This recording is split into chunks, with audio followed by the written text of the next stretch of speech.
Hello दोस्तों, स्वागत है आपका आपके अपने YouTube channel create wealth with Atul में। मैं हूं आपका दोस्त अतुल गोयल। आज हम बात करेंगे मेटल सेक्टर से जुड़ी हुई कंपनी, स्टील सेक्टर से जुड़ी हुई कंपनी और एक पेनी स्टॉक और क्या इसके फंडामेंटल्स हैं उसके बारे में बात करेंगे। नाम है कंपनी का Lloyd steels industries limited.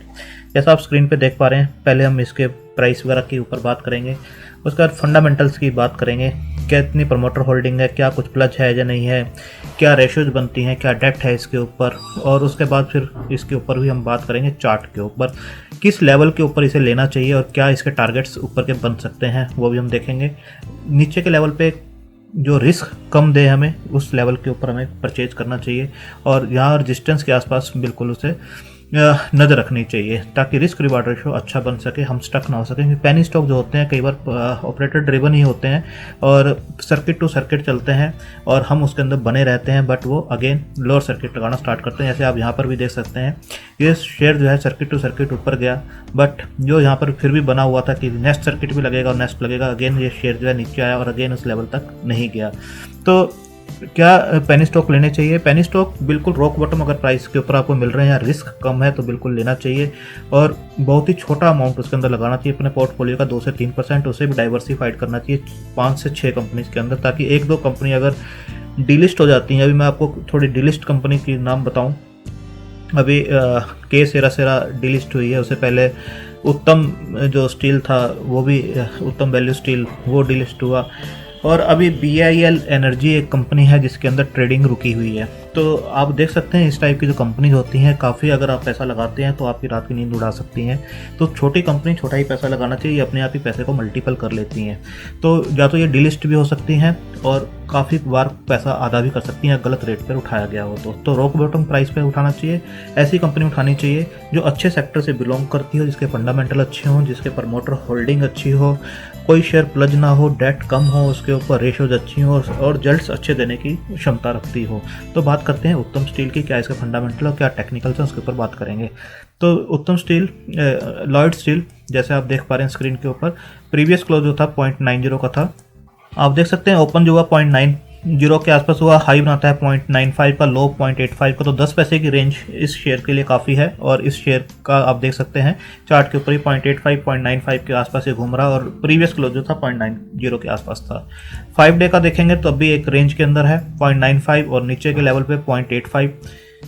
1 month का देखेंगे तो आप देख सकते हैं यहाँ पर 0.85 बनाया और अप जो है 1.05। इसके बाद आप यहाँ पर भी देख सकते हैं 70 पैसे के आसपास ये शेयर नीचे गया था और 90 पैसे यहाँ पर देख सकते हैं, 1 रुपये 15 पैसे के आसपास। इसके फंडामेंटल्स हम चेक करते हैं। लॉयड स्टील जो है 80 करोड़ के आसपास की कंपनी है ये, जो मार्केट कैप है इसका, और डेट है 0.73 करोड़ का और डेट टू इक्विटी रेशियो बनता है 0.01, जो कि नेग्लिजिबल है, मैनेजेबल है और इसे इग्नोर किया जा सकता है। अभी ROCE जो है 3.42% का है, ROE जो है 2.26% के आसपास का है, फेस वैल्यू जो है 1 की है, डिविडेंड ये पे नहीं करते हैं।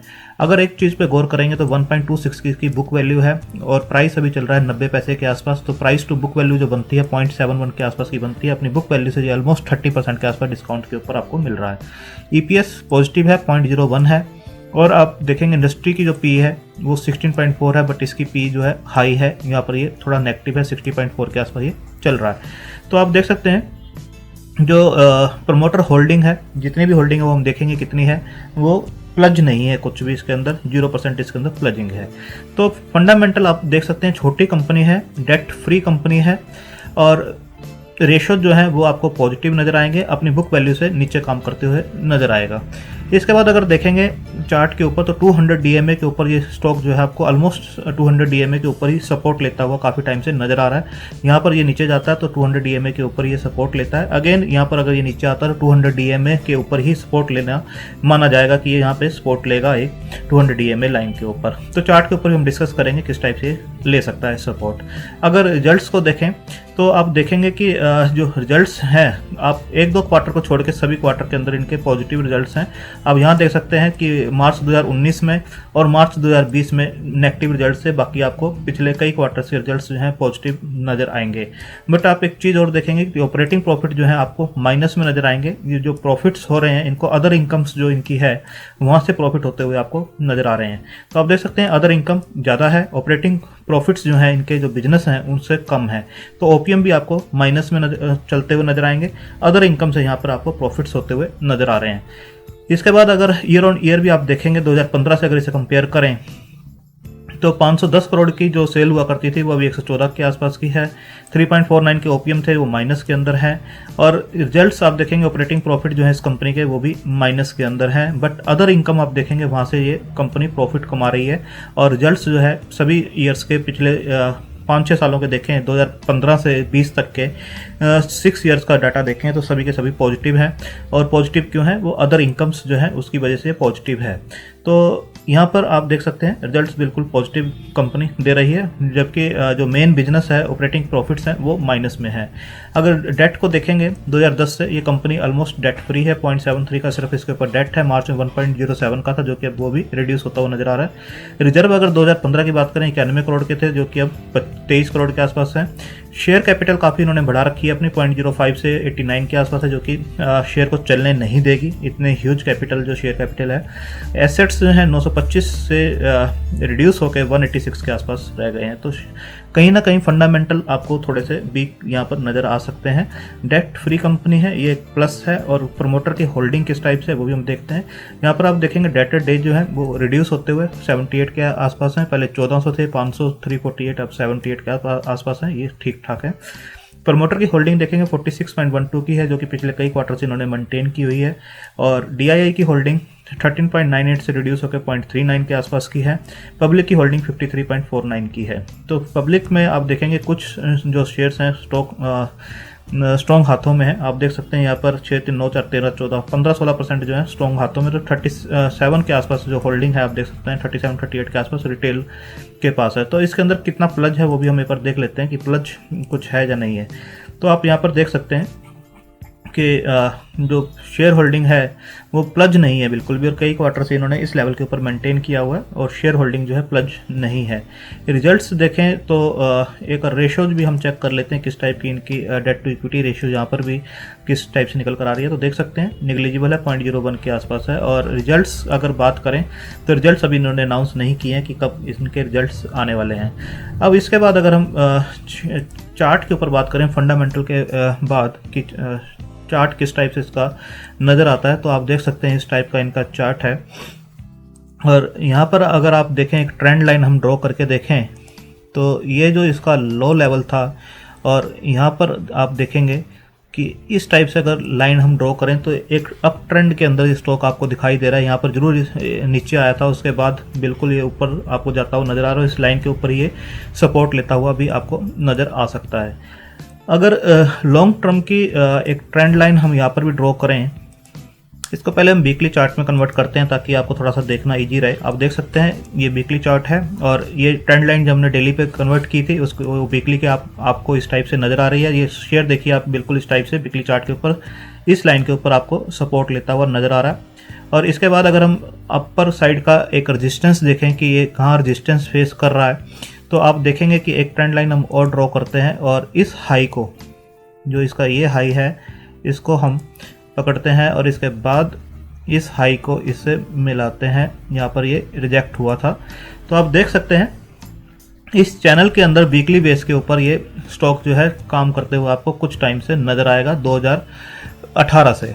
तो यहाँ से एक डाउन ट्रेंड में है, यहाँ जरूर इसने क्रॉस करने की ट्राई की थी बट इसी लेवल से रिजेक्ट हुआ था। अगेन इस लेवल पे रेजिस्टेंस फेस किया और अगेन इस लेवल तक गया, इस लाइन से फिर रिजेक्ट हुआ।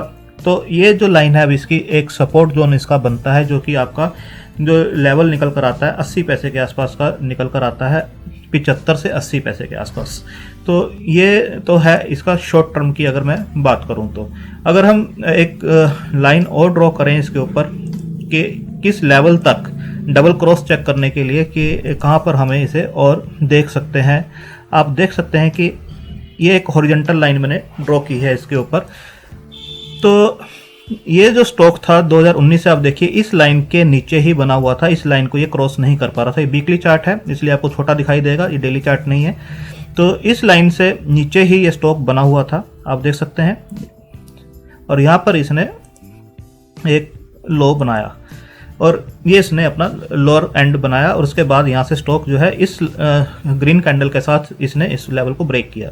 उसके बाद ये जो स्टॉक है नीचे आया, बट इसने जो पहले जो रेजिस्टेंस लाइन थी इसको ये सपोर्ट मानकर यहीं पर ये अकोमुलेट होता रहा और कंसोलिडेट करता रहा अपने आप को, और यहाँ से ही इसने अगेन ऊपर का ट्रेंड दिखाया 1.25 का। अब इस लाइन का अगर 65 पैसे के आसपास ये शेयर आपको मिलता है, आता है, तो एक सपोर्ट का काम जरूर करेगा, क्योंकि इस लाइन रेंज के अंदर स्टॉक ने काफ़ी कंसोलिडेट किया है लंबे टाइम के लिए। तो अब ये जो रेजिस्टेंस था अब ये सपोर्ट का काम कर रहा है, और ये स्टॉक अगर आपको 65 पैसे के आसपास कहीं पर भी मिलता है तो आप ले सकते हैं। और अपसाइड बिल्कुल इसके अंदर पहले 1.25 के आसपास का इसका लेवल बनेगा, 1.25 और 1.50 के आसपास। मतलब ये स्टॉक अगर आपको 65 पैसे के आसपास मिलता है तो बिल्कुल ये पैसा आपका डबल कर सकता है। फंडामेंटल बेस पे नहीं कह रहा हूँ, क्योंकि छोटी कंपनी है और न्यूज़ ड्रिवन रहती हैं, और जो ऑपरेटिंग प्रॉफिट्स हैं, जो मार्जिन्स हैं इनके, वो बिल्कुल नेगेटिव हैं। अदर इनकम से जरूर पैसा इनके पास आ रहा है। और सेकंड जो रेजिस्टेंस है इसका 1.5 को क्रॉस करने के बाद 2.25 के आसपास बिल्कुल ये स्टॉक जा सकता है। तो फर्स्ट लेवल जो रहेगा 1.5 के आसपास का और देन 2.25 के आसपास का। तो अगर ये कहीं पर भी आपको डिप पे मिलता है तो बिल्कुल आप इसे कंसिडर कर सकते हैं। 0.65 के आसपास मिलता है तो बिल्कुल ले सकते हैं। लोअर साइड रिस्क इसके अंदर काफ़ी कम हो जाएगा और डबल होने की कैपेसिटी भी ये आपको रखता है। डबल से अगर 2.4 तक जाता है तो 60-65 पैसे से 4 गुना भी शेयर हो सकता है। बट आपको इसके अंदर होल्डिंग पीरियड अपना बढ़ाना होगा और रिस्क टेकिंग कैपेसिटी को देखना होगा।